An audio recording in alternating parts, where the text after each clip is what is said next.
makers, and welcome back to Making with Miss Dobras.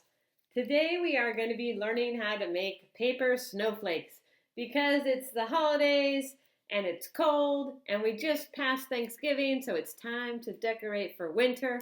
And the thing I love about snowflakes is, one, you just need a piece of paper and some scissors. So that's all you need. All snowflakes are radial symmetry designs. And we just did a project on radial symmetry with origami. Where is it? Right here.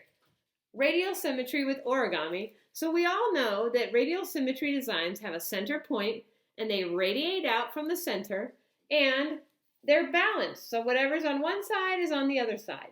And snowflakes are all radial symmetry designs. And they're also each unique. Just like you, every single snowflake is different. There's not one that's the same. So let's learn how to make some snowflakes, and you can decorate your house. They look really great if you put them up in your window. When you cut out snowflakes, you definitely make a mess because you cut out little pieces of paper. So make sure you're in a place where you can clean it up easy. All right, making paper snowflakes is something that's been around since I was a kid, but it never goes out of style. And it's really fun to do with the whole family, so get anyone involved you can in your family. All right, let's get started. Okay, to get started, you need regular white pieces of paper. But you can use any color paper, but usually snowflakes are in white because snow is white. And you need a square to start with. So we're gonna make our rectangular into square by folding down this point to the bottom edge. And we're gonna cut off this edge right here, like we've done a lot of times. So we're going to cut that edge off.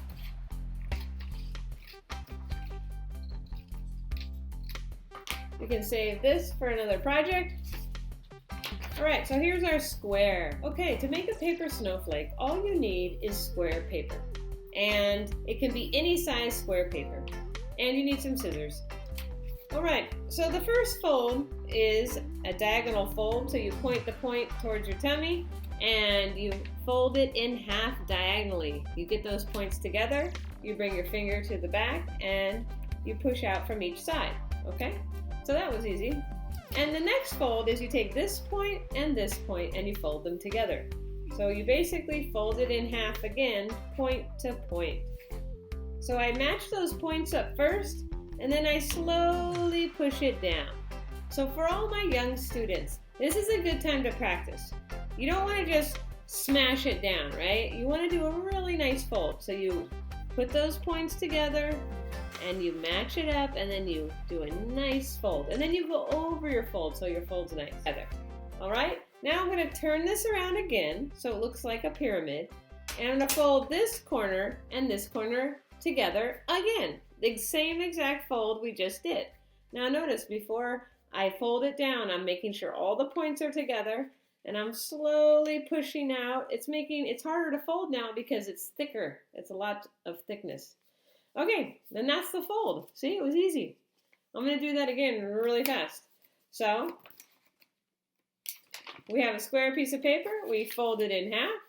We fold it in half again. And we fold it in half again. Now, one thing you want to notice is it's closed on this end and it's kind of open on this end. You see that? All the open part is on that side. So right now we are going to take a marker and instead of an ice cream cone, we're going to do kind of like a snow cone top. So we're going to take this and we're going to make a little mark where we're going to cut off the top part. We're going to try to make this top part rounded. Okay? So you see how this kind of looks like a snow cone? It doesn't have to be perfect, but basically you want it to be rounded on the top. So we cut the top off, okay? And that means that our snowflake is going to be round, okay? It'll be rounded like this. It won't have corners. You can also do it without cutting the top off. So now here is the cool part. If you want a hole in the middle, then you just take this point and you just cut off the point. That's all you do. When we open it up, there will be a hole in the middle. And then from there, all you need to do is make cuts on each side. So you're going to make some cuts on this side and that side. Now, I'm going to show you how to do it. I like to do triangles. That might be a good way to start. So I cut one way, and then I take my scissors out and I change the angle and I make another cut. You see how I got that little triangle? It doesn't matter if you make big triangles or little triangles, but you make some cuts in it. Now you don't want to cut it all the way across. If you cut it all the way across, you're going to have to start over. There's no way to fix that. So you only want to cut a little bit out. You can cut any shapes that you want. I'm doing little triangles right here, but you don't have to do triangles. You can do, let me see if I can do a little, there's a little, just a little bump.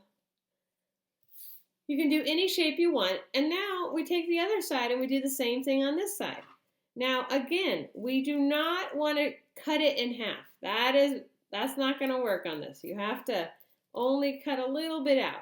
So just think, especially on your first one, just cut little shapes out, okay? And try not to cut it all the way across. But if you do cut it all the way across, don't worry, it happens. So you see I have shapes cut out on one side and shapes cut out on the other side. And you can even cut out shapes on the top. So watch, I'll do a couple little triangles on the top. Do you see how I'm using my scissors? I cut a little bit, and then I take out my scissors, and then I change my angle, and I make another cut. All right, so here we go. We have all these different shapes. It doesn't matter what shapes you make. And you see all these little pieces of paper? You got to make sure to clean those up. Otherwise, your parents will get annoyed at you for making a big mess. And then here's the fun part. We get to open this up. And you just want to be a little bit careful when you open it up so it doesn't rip. See how I'm just unfolding it a little bit. Sometimes it sticks together. And then you just unfold it. And there you have it.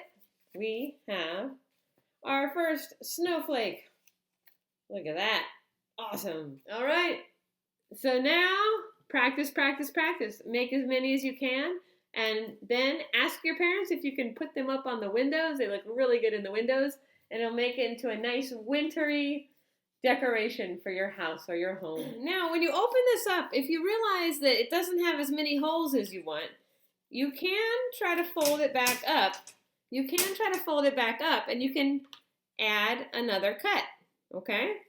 So that's something that you can do if you want it to have more holes in it. And then you just open it back up. Remember to be careful so you don't rip it. If you rip it at this point, you can just put a little tape on it. All right, you guys, have fun making paper snowflakes. And most importantly, work on your folding, okay? If you want to get better at origami, anytime we're doing a paper project where you have to fold paper, that is going to be helpful. This is also a good time to work on your cutting skills. I know a lot of you are young and you're still learning how to cut, so this is a good time to practice some cutting, okay? Have fun with it. Enjoy making paper snowflakes and decorating your home. That's all for now, so stay safe out there and keep on making.